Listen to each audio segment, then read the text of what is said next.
kind of crime have you committed? Do they charge you with any crime? They charge you with obstruction. I'm released under investigation. And it's obstruction of a drug charge.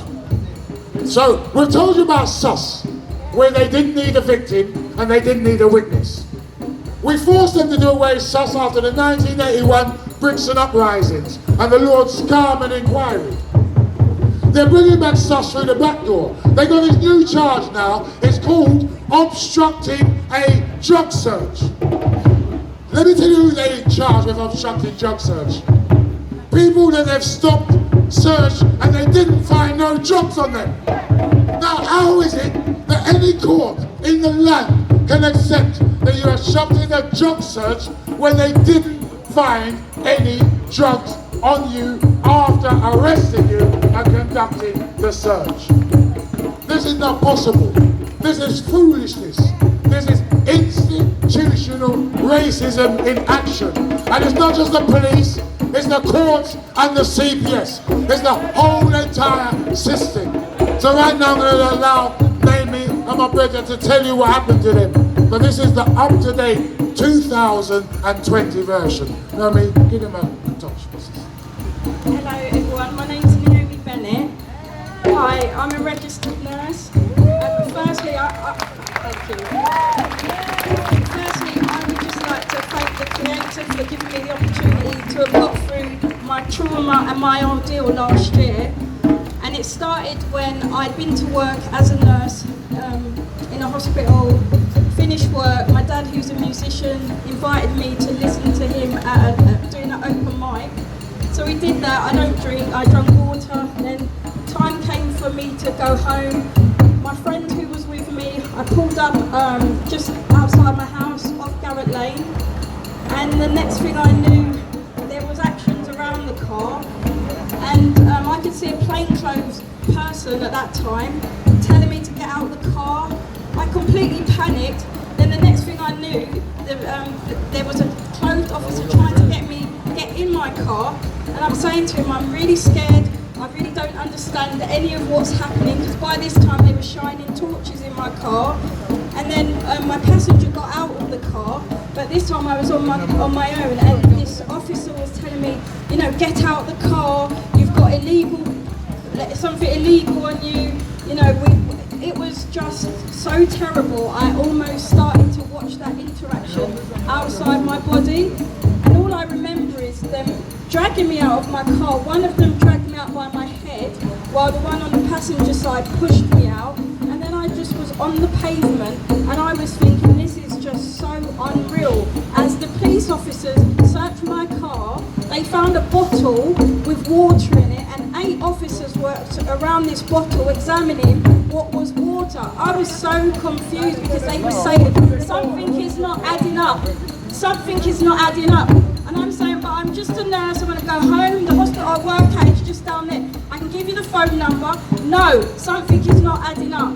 They saw my driving licence, they saw my NHS ID. Eventually, I stood and watched them, seeing them searching my car, thinking, thank God, please help me, because I don't know what these people, because it was a gang, I could see a gang. They were surrounding me and they were pulling my car apart, and I'm thinking, what are they hoping to find? So when the officer came to me and says, we've not found anything in your car, miss, I'm thinking, thank God.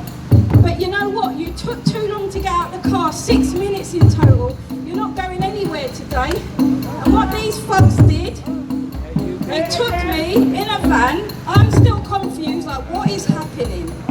They took me in a van from outside my house, away from my children and my family. I'm telling them I've got work tomorrow, I'm a nurse. You're not going anywhere, madam, they said. And they took me to Kingston Police Station, where they took my laptop, my phone, and everything. They stripped me of my dignity. They put me in a cell, a dirty cell. I was on the mattress. I was in the mattress, on the mattress, and there's a hatchet, and I'm saying, please, I feel like I can't breathe in here. Let me out, because I don't understand why I'm here. Boom, the hatchet is closed. I don't want to bore you all with the details, but eventually, I went to court. They charged me with obstruction. Now, the implications of being a nurse and having a criminal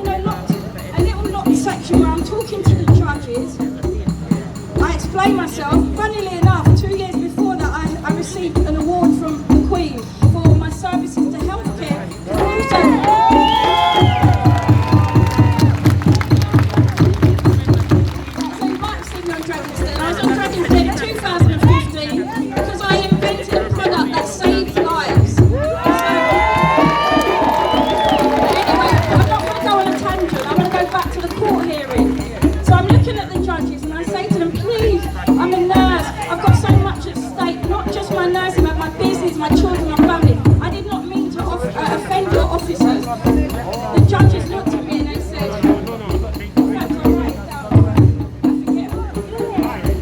the judge looked at the officers and she said, unfortunately, Miss Bennett, unfortunately, a moment of 6 minutes has caused your life to change. I take it into account that the Queen of England gave you a certificate, a medal. However, from what I can see, you disobeyed our officers. So under the circumstances, you're guilty, okay? So, and then what she did, I became acutely aware of the officers, and as I said that, I saw one of them just go, yes, like that. So not only was he celebrating that he's ruined my life, but he was showing that. And anyway, the judges looked at him and said, well done, boys. Thank you for keeping our country safe. Right, so to cut a long story short, it cost me £15,000 for my brand new business to clear my